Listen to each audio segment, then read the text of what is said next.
It took a few going through old stories to get to this new story. But here we are in Alice in Wonderland, a snack for the Queen. It was a lovely day in Wonderland. Alice was sitting in a garden, watching the bread and butterflies flitter from flower to flower. "Why, their wings look just like buttered bread!" she exclaimed. "Everything here in Wonderland is so very curious." As Alice looked around, she heard a voice behind her. "Oh dear, oh dear, oh dear!" Alice turned to see the White Rabbit running through the garden. "Is everything all right?" she asked. The White Rabbit stopped. "The Queen of Hearts is hungry, but nothing in the palace seems to satisfy her. If I don't find her a tasty treat soon, she'll have my head." "Perhaps I can help," Alice said. "I've never had any trouble finding something to eat in Wonderland. If we work together, I'm sure we will find something that makes the Queen happy." The White Rabbit sighed. "I do hope you are right," he said. "I quite like my head." "Have you tried asking the Mad Hatter?" Alice asked. "His tea table is always filled with treats."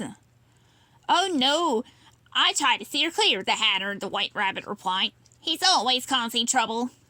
"That's true," Alice said, "but it's still worth a try." Alice started down the path to the Mad Hatter's house. Suddenly, she stopped short. "Perhaps we don't have to visit the Mad Hatter after all," she said, studying a bush. "Look at these cupcakes. Don't they look tasty?" Alice plucked a cupcake from the bush, and she and the White Rabbit hurried to the palace. "There you are!" the Queen of Hearts yelled when she spied the rabbit. Then she saw Alice. "You!" she shouted. "Off with your—" Alice didn't give the Queen a chance to finish. "We brought you a cupcake, Your Majesty," she said, handing the Queen the treat. The Queen actually smiled. "Why, thank you," she said, reaching for it. Before the Queen could take a bite, the cupcake began to move. Two wings opened up and it flew away. It wasn't a cupcake at all. It was a bird.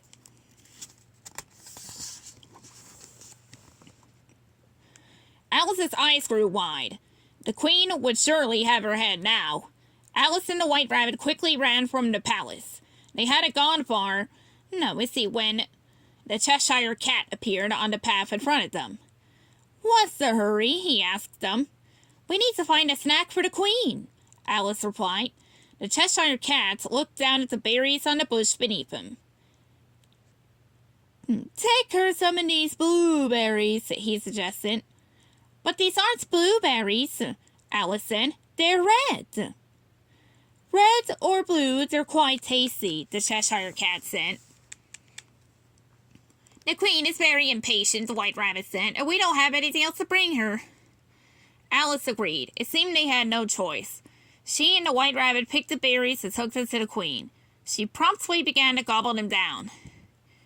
"Delicious!" she cried. "I suppose you may keep your heads after all."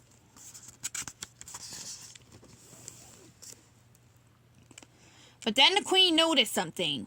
Her fingers were blue. So were her hands and her arms. "What have you done?" she shrieked. "Oh dear," Alice said. "That must be why the Cheshire Cat called them blueberries. They look red, but they turn you blue when you eat them." "Fix me!" the Queen yelled. The White Rabbit nervously tapped his paws together. "Whatever will we do?" "I have an idea," Alice said. She ran back to the bush where they had seen a Cheshire Cat. Next to it was a bush with blueberries. She quickly picked some and hurried back to the Queen. "Eat these," Alice urged her. The Queen scowled. "Why should I trust you?" "Well, I'm just guessing," Alice replied, "but if you don't try, you'll stay blue." The Queen frowned and ate some of the blueberries. Slowly, the blue faded from her skin. "I suppose that worked," the Queen said, "but I'm still hungry."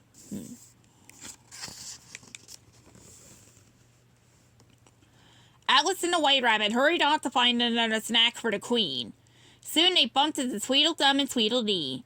The twins were dancing and singing a silly song. When it comes to treats, we are not we are not picky. We love a treat as sweet as sticky. A snack you can eat when you need something quickie. It's lollipops for us." Alice noticed that each one was clutching 2 handfuls of yummy-looking lollipops. "Excuse me," she said. "We just happen to be looking for a tasty treat for the Queen. May we have a lollipop?" "If it's for the Queen, we can't say no," said Tweedledum. "So take a lollipop and go," finished Tweedledee, handing Alice a bright red lollipop.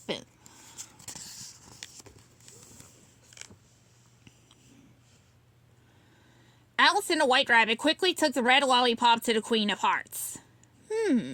Said the Queen. "I do like lollipops, and it is the perfect color. Let me give it a try." She licked at the lollipop and smiled. Then her face turned bright red with heat. "Spicy! Spicy!" she yelled. "Somebody bring me some water." While the guards rushed to help the Queen, Alice and the White Rabbit slipped away from the palace again. "That's it, I'm going to the Mad Hatter's house," Alice said. "I'm sure he will have a good snack for the Queen."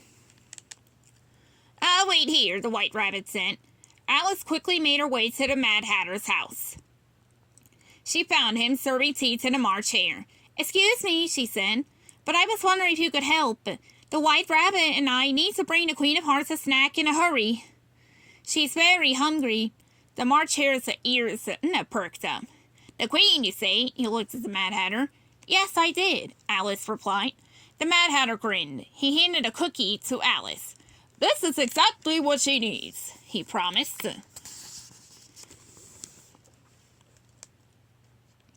So Alice and the White Rabbit took the cookie to the Queen of Hearts. She sniffed it. "It smells good," she said, frowning suspiciously. "And it looks tasty." The Queen bit into the cookie. "It is tasty," she said.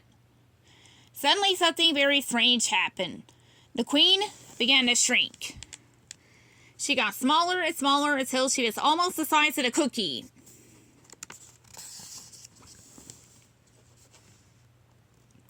"Guards! Guards! Off with their heads!" she yelled. But her voice was so tiny and squeaky that the guards didn't hear her. Alice and the White Rabbit hurried away. "The Mad Hatter was right," Alice said with a giggle. "That cookie is exactly what the Queen needed." The end.